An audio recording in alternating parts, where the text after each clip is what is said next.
I took one of Paula Deen's most famous recipes and made it low carb. Today we're taking the goddess of butters coveted peach cobbler recipe and making it keto while still using peaches. I bet you're wondering how this is going to end up being 3 grams of carbs per serving while using peaches, since peaches have around 15 carbs each. It's not that peaches are full of fiber and that I'm actually subtracting the fiber, because there's not a lot of fiber in a peach. But I'm going to explain this voodoo magic as we go along. It all starts with peaches. We aren't using millions of peaches because, unlike the song says, they're not for free. And we're not going to be using 4 like Paula's recipe calls for. I'm only using 2 peaches because you can still get some of that natural peach flavor without having to add a lot of peaches. Plus, I'm going to add something to enhance that peach flavor that I'm going to show you in just a bit. After I peel and slice the peaches, add them to a saucepan along with a 1/2 cup of water and a 1/4 cup of sugar-free sweetener. This is another way that we cut down on the sugar and carbs in this recipe. Paula is using real sugar and she adds a whole cup of it too. I find that we actually don't need that much to make it a perfectly sweet peach syrup. After I bring this to a boil and let it simmer for 10 minutes, I remove it from the heat and set it aside. Since we are cutting the number of peaches in half in this recipe, I did want to enhance that peach flavor,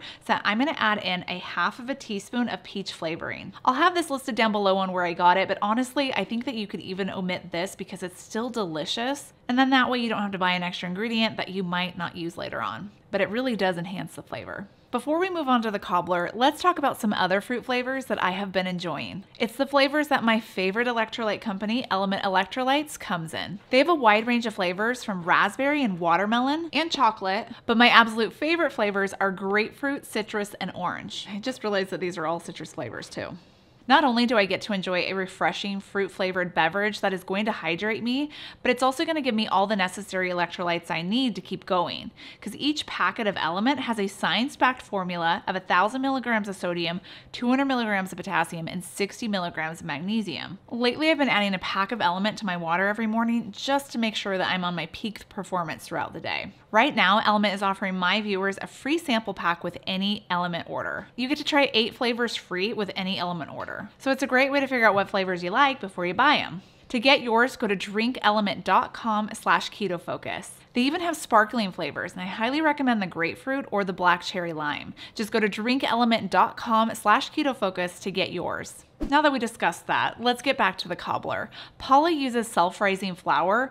We don't have a keto self-rising flour available in a package, so we're just gonna have to add those ingredients separately to this recipe. And they're gonna have to be low carb too.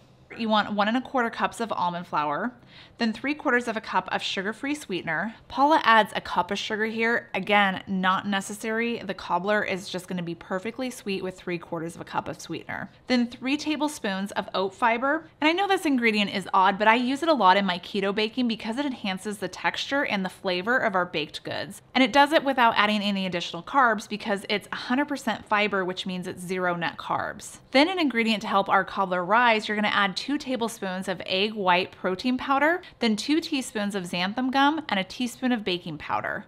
Stir that together until it's combined, and then we're going to set that aside. Next comes Paula's favorite food, butter. Add 1 stick, which is equivalent to 1/2 cup, of salted butter to a rectangle baking dish, and put the dish in the oven at 350 degrees Fahrenheit to melt. Once it's melted, we can move on to finishing up that cobbler. Pour in 1 cup of nut milk, and I'm using a flaxseed protein milk. It has only 1/2 carb per cup, but you can use any sort of nut milk that you want.